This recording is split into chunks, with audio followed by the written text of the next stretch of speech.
Hi, I'm here with Mike Fauscette. Mike's been covering cloud and enterprise software for IDC, and we're here at the IDC GRAC conference.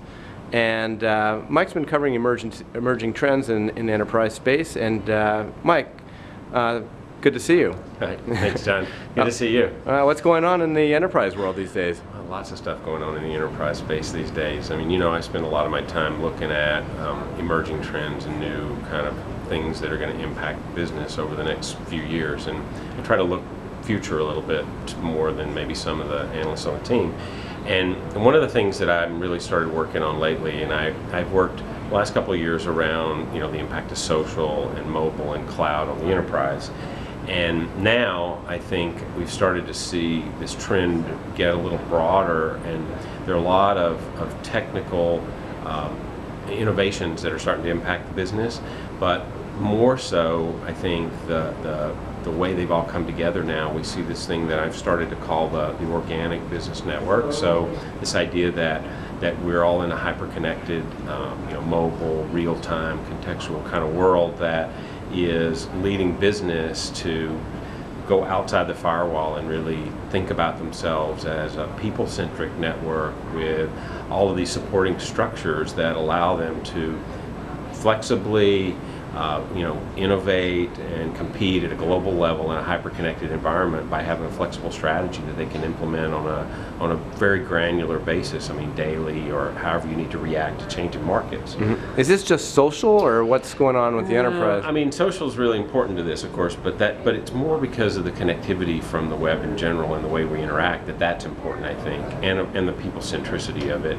But the other things that I think are just as important and have been as impactful really is you know, is the cloud and the ability for companies to start to consume much more flexible, scalable, readily consumable services that are based on cloud architectures that let them reconfigure themselves you know, in a real-time environment versus kind of the old on-premise, very rigid, very structured way of the past. It sounds like very much analytical. What's the practical aspect of this?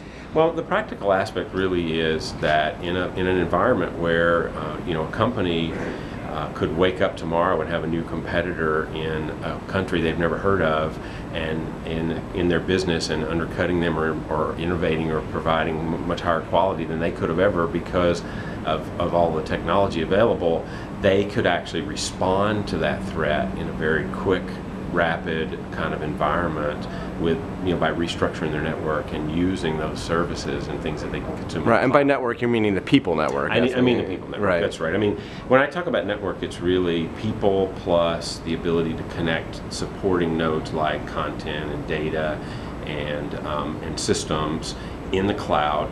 I mean, you know, for example, just think of like an activity stream that lets you, as a person, configure the way you work in a personal way and consume all of these different cloud-based content, data, information, kinds of things that you need to do your job in a structured way that you define, not that a rigid system defines. Because that's really what we get to, right? If we're dealing with information, if information is the real lifeblood of the economy, then it's about people, and it's about connecting people, and it's about allowing them to work mobile, real-time, flexible, and all those things. You know, all those things have to be tied together now and consumed from the cloud. You really can't do that in the you know, in the more of the nice bell, you know, in a very rigid environment. It has to be flexible, has to be scalable, and has to allow them to change and reconfigure their network when they need to respond to competitive threat. Right.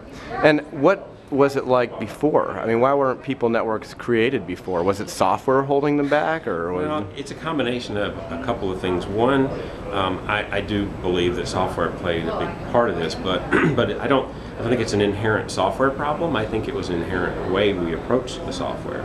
I think that we tried to apply very industrial society sort of models. You know, if you're building a thing, then you want to do it the same way every time so you get the same output. So in other words, you build a process, and it's rigid because you don't want variation. And in a information economy, which is where we are now, we've moved from the industrial north to the information, It's about ad hoc. It's about the ability to quickly reconfigure and work together to solve problems and bring the right information, data, content, systems together with those people to solve this problem, and then reconfigure to solve this problem with a different set of talent, a different set of information work, right? And that flexibility you can't do with a rigid process-based system. In fact, we survey, we see that something like 80% of an information worker's time spent working around the system. They're trying to go around. They're trying to go around the processes in place. Yeah. Because things are so rigid that it doesn't support their need to work in an ad hoc world. So they really have to move to systems that can help enable that. Now, it's not about the technology; it's more about the approach, the focus on people, and the culture around interacting with people. But the systems enable that. The cloud-based systems, mobile systems, those kind of things come together to give you the capability to reach in your pocket and look at a sales quota that now your software is predicting you're going to miss, and then bring a team of people together on your mobile device and connect immediately to put real talent together to solve that problem. And how does cloud play a part in this? Cloud just facilitates it, or is cloud essential? Well, it's essential. I mean, I don't think that we could do this kind of flexible computing structure and get the kind of, get the ability to have ubiquitous access in real time. I don't think you can build a flexible system like that without the ability to connect to it across the internet, on the cloud, on any device, in real time.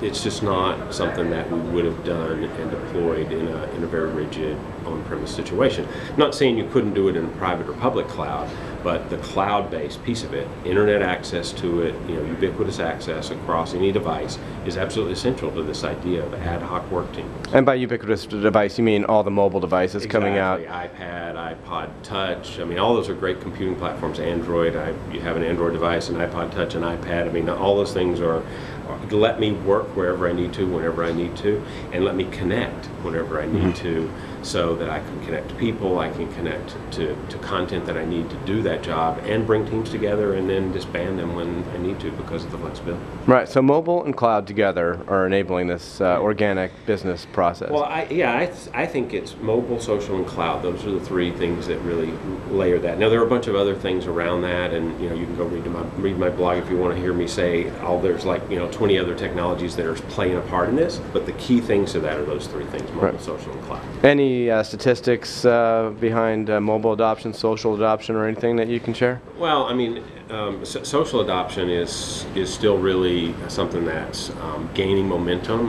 For example, 1 in 2 workers that we surveyed say that they use social tools in a business environment every week.